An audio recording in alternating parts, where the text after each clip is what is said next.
William Way LGBT Community Center is here at 1315 Spruce Street, just a half a block from the Kimmel Center on the Avenue of the Arts. Since 1997, this has been our home, and it's really, to me, the heart of the LGBTQ plus community. We provide resources for LGBT community members and their friends, families, and colleagues, whether that's peer counseling, a chance to talk one-on-one, for a free session to help figure out any challenges you're facing in your life.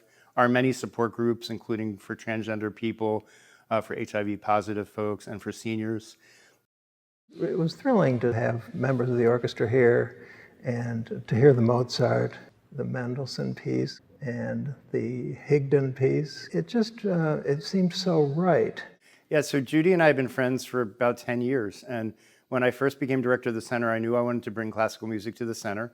And I just happened to run into her at the Starbucks at 15th and Spruce Street. So she came to the center, and together we performed a Bach Viola da Gamba sonata. So we just kept doing more together, and it was both a partnership with her individually and with other members of the orchestra. So I think it's helped us to establish the center as a place where serious classical music happens, and where we also get to celebrate this great relationship with the wonderful Philadelphia Orchestra.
We've come a long way over the last 50 years so that just about everyone has an LGBT family member, friend, or colleague.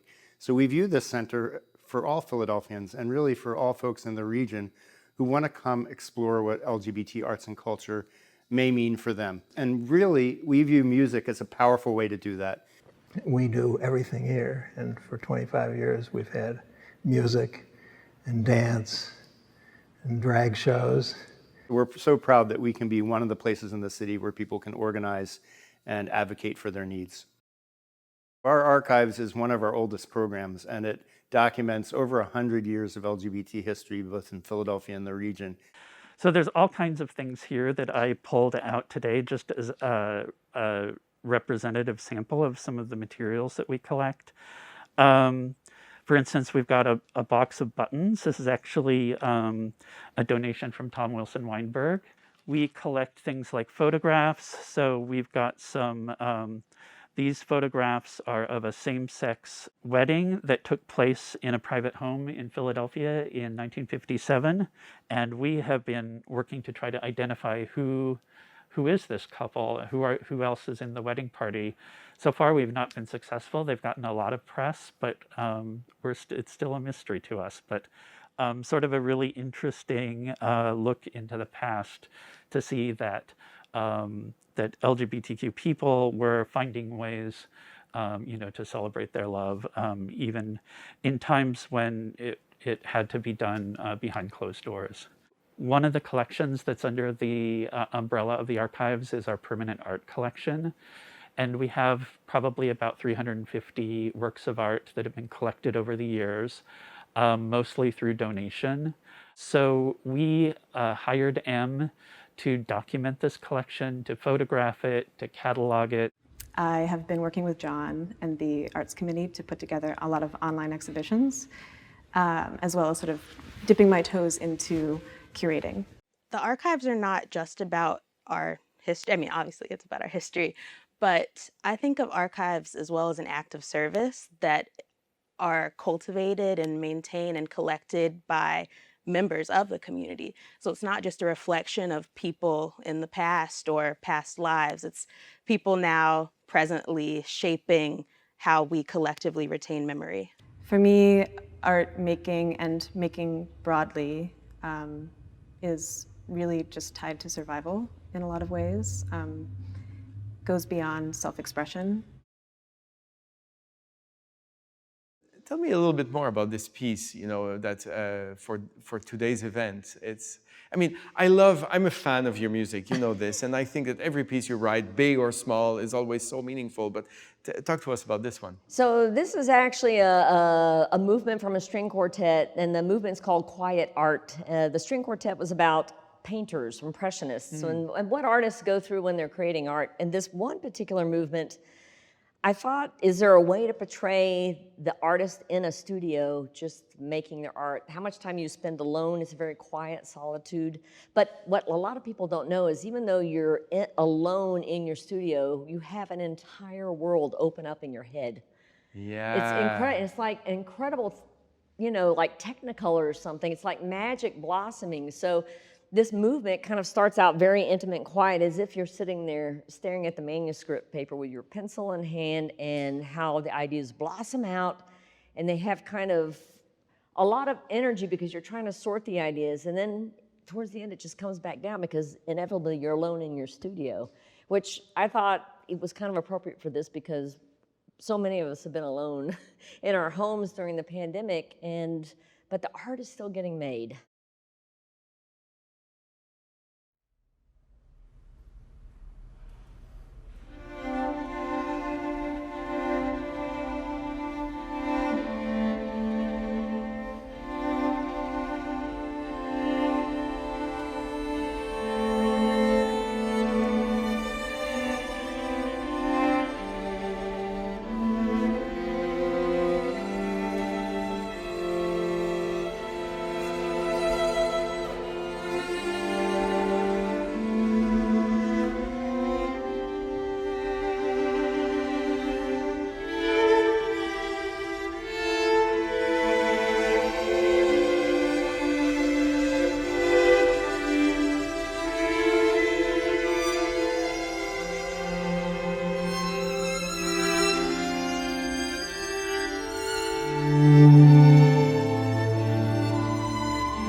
I feel that the last year has also been a moment for everyone to pause and say, look, we must do better. We must do more. And I look forward to the future because I'm sure that the voices of the LGBT community will just become more and more important and out in the open and in the sunlight. That helps having you here also. The visibility, this is the thing I think it's important. Yeah. Because there have always been people who've been kind of hidden, but I think the walls are coming down.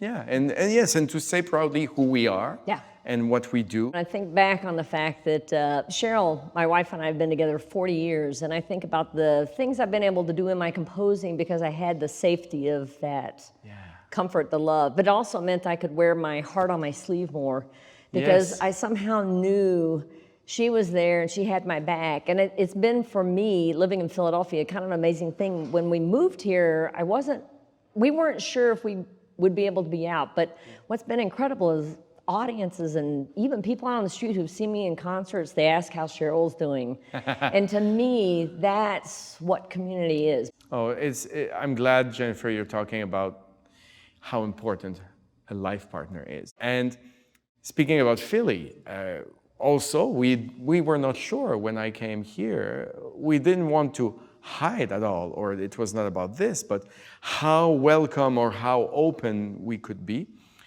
Day one, inaugural day, Mayor Nutter, in front of City Hall, by his welcoming speech, right, sentence number 2, welcoming my partner Pierre. So already I think that gave us this feeling, and I'm so happy and feel lucky to be in Philadelphia for that reason too. Yeah, that's an interesting thing because the thing about the William Way Center, because I live just a couple of blocks from here. Yeah, that's right. I've always kind of marveled at this being a gathering place and supporting the arts. I've had a couple of concerts here and it's always an amazing experience, but I also love walking by here and seeing everyone congregate out on the sidewalk and talk, and I think about what a valuable thing that is for all of us. So it's really a question. I'm just curious to hear you talk about, do you consider yourself a gay composer?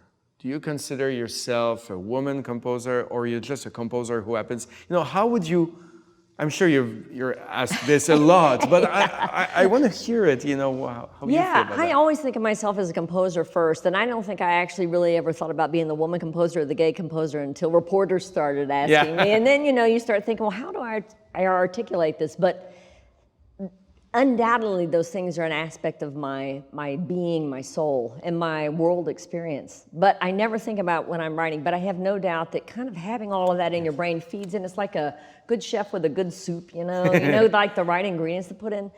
It's there, and it's an important part of me, and I know I would be a completely different person without it, and I'm sure the music would be different as well. What about you, though? I mean, as an interpreter, how does that kind of feed you and feed what you do?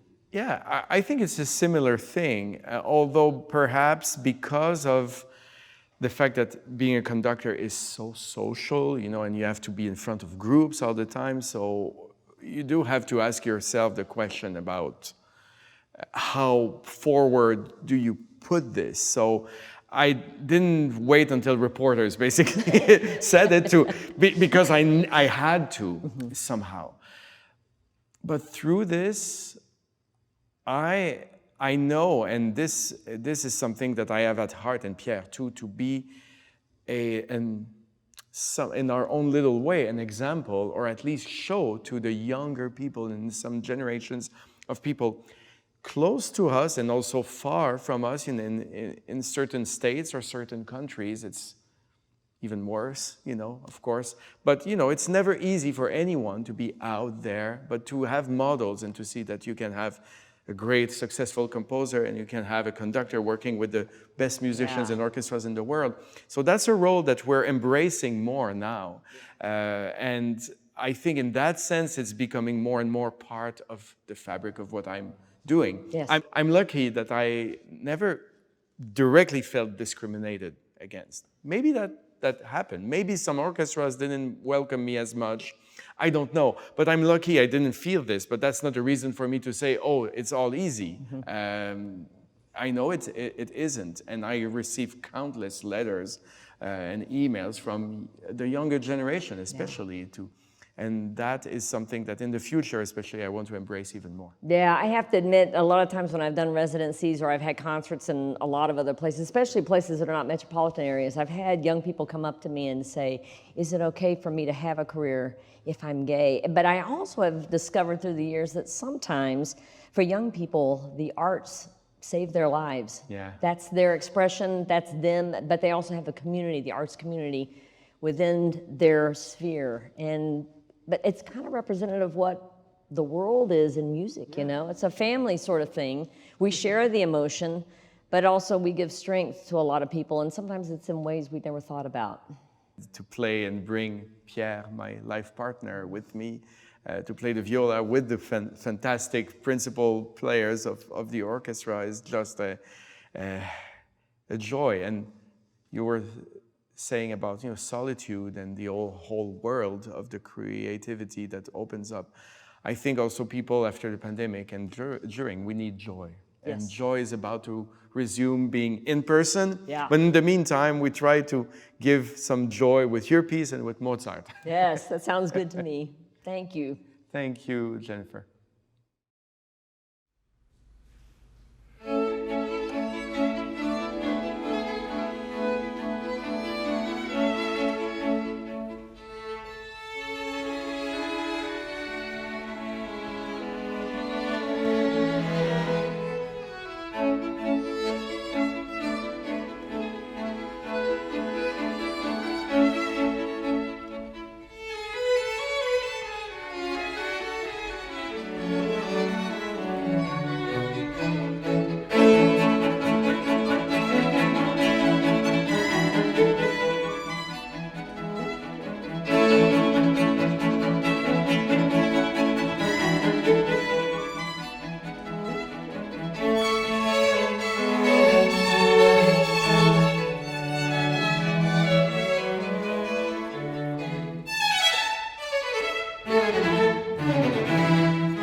our city, your orchestra is, of course, an initiative I'm very proud of at the Philadelphia Orchestra, because it's a way to really, truly connect with our communities. And the variety of it, and going into corners of of our own world that is really part of who we are, part of the fabric of the city, and we get to meet this way the people, and for me to be part of this with you, and on more an individual manner, for me, it was important to show my most vulnerable self.